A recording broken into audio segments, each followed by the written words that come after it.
வணக்கம் பாலகீதத்தின் செல்ல குழந்தைகளே, சொந்தங்களே, எல்லோரும் எப்படி இருக்கிறீங்க? இன்றைக்கி உங்களுக்கு ஒரு புது கதை சொல்லட்டுமா?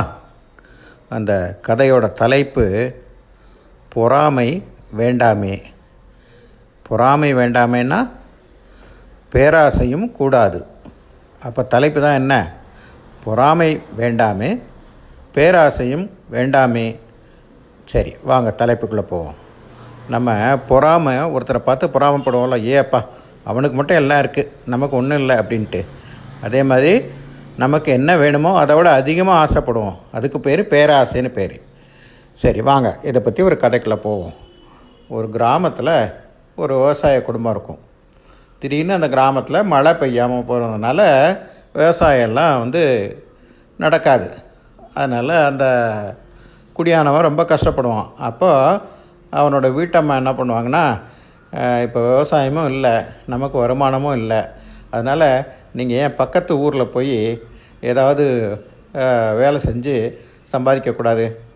நான் கட்டு சோறு கட்டித்தரேன், நீங்கள் இதை எடுத்துகிட்டு போய் வேலையை பார்த்து ஏதாவது சம்பாதிச்சு வீட்டுக்கு வரீங்களா? நமக்கு குடும்பம் ஓட்டுறது காசு வேணும்ல கொஞ்சம் அப்படின்னு தன்மையாக சொல்லுவாளாம். ஆமாம் ஆமாம், அவள் சொல்கிறதுல கூட அர்த்தம் இருக்குது. காசு இல்லைன்னா நம்மளால் என்ன பண்ண முடியும் அப்படின்னு சொல்லிவிட்டு அவன் என்ன பண்ணுவான், அந்த கட்டு சொத்தை வாங்கிட்டு நடக்க ஆரம்பிப்பான். அப்போல்லாம் நடந்து தான் போகணும் ஒரு ஊர்லேருந்து இன்னொரு ஊர் போகிறதுக்கு. அப்படி போகிறப்போ ஒரு மரத்தடியில் ஒரு வயசான ஒருத்தரை பார்ப்பான். ரொம்ப வெயிலாக இருந்ததுனால இவனும் அந்த மரத்தடியில் கொஞ்சம் நேரம் நிற்பான். அப்போது அந்த வயசானவர் இவன் கொண்டாந்த கட்டுச்சோறு இருக்குது பார்த்தியா, இந்த வாசம் ஒரு மூக்கை துளைக்கும். ஏற்கனவே அவர் பசியில் வேறு இருந்திருப்பார்.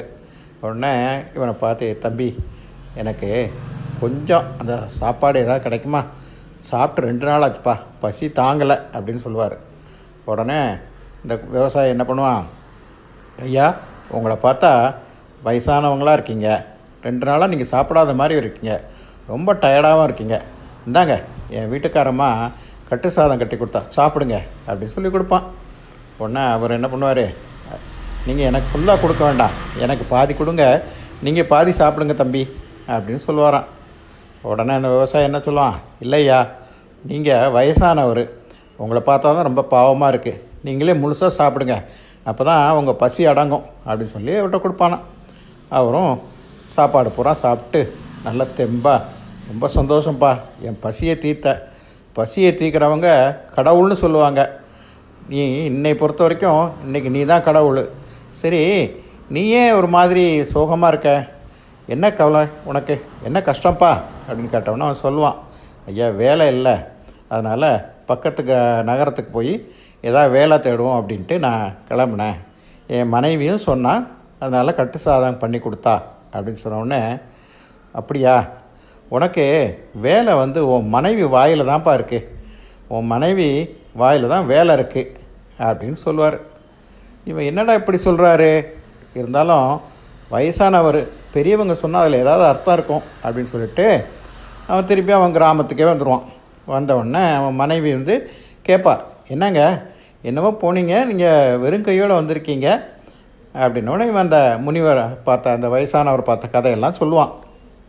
அப்படிங்களா, நான் என்ன வாயில் தங்கமும் வைரமுமா வச்சுருக்கிறேன் அப்படின்னு அவன் மனைவி சொன்னவுடனே அவன் வாயிலேருந்து தங்கம் வைரம் அப்படி நகைகள் மாதிரி விழ ஆரம்பிச்சிடும். விழ ஆரம்பிச்சோன்னா அவன் என்ன பண்ணுவான், ஆஹா அப்போ அந்த வயசானவர் சொன்னால் சரிதான் அப்படின்னு சொல்லி அதை எல்லாத்தையும் எடுத்து விற்று நல்ல பெரிய பணக்காரன் ஆயிடுவான். இது திடீர்னு இவன் பணக்காரன் ஆனவுடனே பக்கத்து வீட்டுக்காரன் பொறாமை வந்துடும். என்னது நேற்று வரைக்கும் ஏழையாக இருந்தான், இன்றைக்கி பணக்காரன் ஆகிட்டானே அப்படின்னு நைஸாக அவன்கிட்ட போயிட்டு, என்னப்பா திடீர்னு பணக்காரன் ஆகிருக்கே, என்ன விஷயம் அப்படின்ன உடனே அவனும் நடந்த கதையெல்லாம் சொல்லுவான். அப்படியா அப்படின்னு அந்த பக்கத்து வீட்டுக்காரன் என்ன பண்ணுவான், நேராக அவன் ஒய்ஃப்கிட்ட போய், நான் எதனால் பணக்காரனான்னு தெரிஞ்சுக்கிட்டேன், கட்டு சாதம் கொண்டு போனானா, ஒரு வயசானவருக்கு கொடுத்தானா, அவர் ஏதோ சொன்னாராம், அதே மாதிரி அதுக்கப்புறம் வந்தவொடனே இவருக்கு ஒரே நகையும் பணமும் கிடச்சிருக்கு அப்படின்னு சொல்லுவான். அப்படியா, அப்போ நம்ம அவரோட பணக்காரனாகிடணும், இந்தாங்க நீங்களும் அந்த கட்டு சாதம் எடுத்துகிட்டு போங்க அப்படின்னு சொல்லி அந்த பக்கத்து வீட்டுக்காரனோட ஒய்ஃப் என்ன பண்ணுவா, சாதத்தை கட்டி கொடுப்பா. இவனும் அதே மாதிரி எடுத்துக்கிட்டு அது போவான். அந்த மரத்தடியில் பார்த்தா அதே மாதிரி அந்த வயசானவர் படுத்திருப்பார். ஆனால் தூங்கிட்டு இருப்பார், ஏன்னா நல்லா சாப்பிட்டார்ல, உடனே இவன் என்ன பண்ணுவான், ஐயா எந்திரிங்க எந்திரிங்க அப்படின்னா அவன் எழுப்புவான். என்ன தம்பி இப்போ தான் தூங்குறேன், ஏன் எழுப்புற அப்படின்னு ஒன்று, இந்தாங்க இந்த கட்டு சாதம் சாப்பிடுங்க அப்படின்பா. இல்லைப்பா எனக்கு பசியே இல்லைப்பா, வேண்டாம்ப்பா அப்படின்னு அந்த பெரியவர் சொல்லுவார். இல்லையா நீங்கள் இந்த கட்டு சாதம் சாப்பிடுங்க, அப்போ தான் என் மனசுக்கு ஆறும், தயவுசெய்து சாப்பிடுங்க ஐயா அப்படின்னு சொன்னோடனே என்ன பண்ணுவார், அந்த பெரியவரும் அந்த கட்டு சாதம் சாப்பிடுவார்.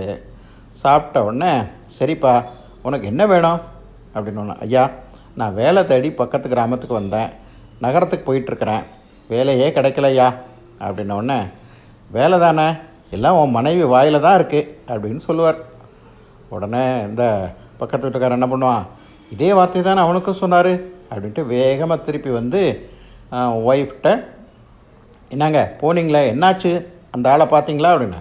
ஆமாம் அவர் என்ன சொன்னார், உன் வாயில் தான் எல்லாமே இருக்குது அப்படின்னு சொல்கிறாரு, உன் மனைவி வாயில் தான் எல்லாம் இருக்குது அப்படின்னு சொன்னார் அப்படின்ன உடனே, என் வாயில் என்ன மண்ணாக இருக்குது அப்படின்னு அவள் சொல்லுவாள்.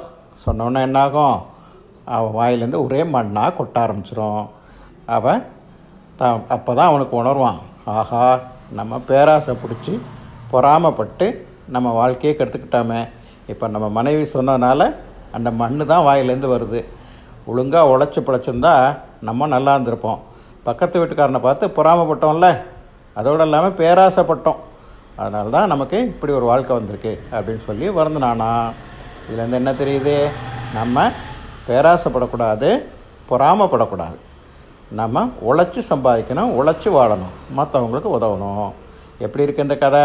உங்களுக்கு இந்த கதை பிடிச்சிருந்துன்னா லைக் பண்ணுங்கள், ஷேர் பண்ணுங்கள், சப்ஸ்கிரைப் பண்ணுங்கள். அப்படியே பக்கத்தில் இருக்க பெல் ஐக்கானை செலக்ட் பண்ணி ப்ரெஸ் பண்ணுங்கள். அப்போ தான் நம்ம போடக்கூடிய எல்லா வீடியோவும் உங்களுக்கு வந்து சேரும். மீண்டும் ஒரு நல்ல கதையுடன் உங்களை சந்திக்கும் வரை உங்களிடமிருந்து விடைபெறுவது உங்கள் அன்பு பாலகீதம் தமிழின் கவித்தென்றல் பாலகிருஷ்ணன் வண்ணமுத்து. நன்றி, வணக்கம், பாய்.